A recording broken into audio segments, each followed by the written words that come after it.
Ecclésiaste. Chapitre 9.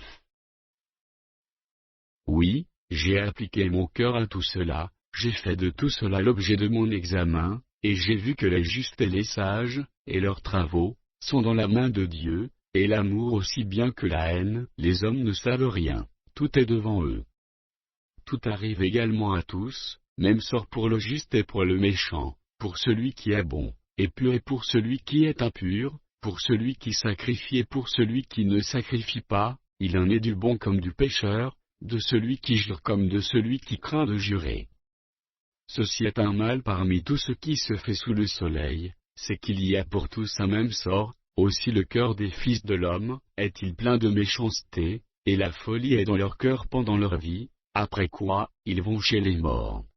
Car, qui est excepté? Pour tous ceux qui vivent il y a de l'espérance, et même un chien vivant vaut mieux qu'un lion mort. Les vivants, en effet, savent qu'ils mourront, mais les morts ne savent rien, et il n'y a pour eux plus de salaire, puisque leur mémoire est oubliée. Et leur amour, et leur haine, et leur envie, ont déjà péri, et ils n'auront plus jamais aucune part à tout ce qui se fait sous le soleil. Va, mange avec joie ton pain, et bois gaiement ton vin, car dès longtemps Dieu prend plaisir à ce que tu fais. Quand tout temps tes vêtements soient blancs, et que l'huile ne manque point sur ta tête. Jouis de la vie avec la femme que tu aimes, pendant tous les jours de ta vie de vanité, que Dieu t'a donné sous le soleil, pendant tous les jours de ta vanité, car c'est ta part dans la vie, au milieu de ton travail, que tu fais sous le soleil. Tout ce que ta main trouve à faire avec ta force, fais-le, car il n'y a ni œuvre, ni pensée, ni science, ni sagesse, dans le séjour des morts, où tu vas.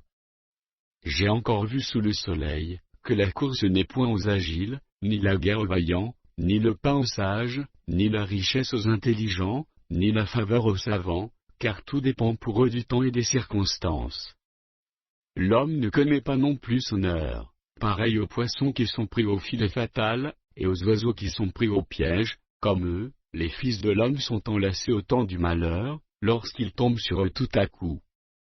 J'ai aussi vu sous le soleil ce trait d'une sagesse qui m'a paru grande.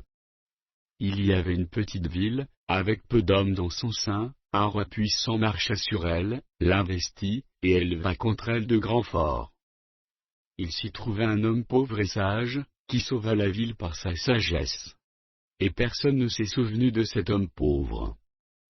Et j'ai dit, la sagesse vaut mieux que la force. Cependant la sagesse du pauvre est méprisée, et ses paroles ne sont pas écoutées. Les paroles des sages tranquillement écoutées valent mieux que les cris de celui qui domine parmi les insensés. La sagesse vaut mieux que les instruments de guerre, mais un seul pécheur détruit beaucoup de biens.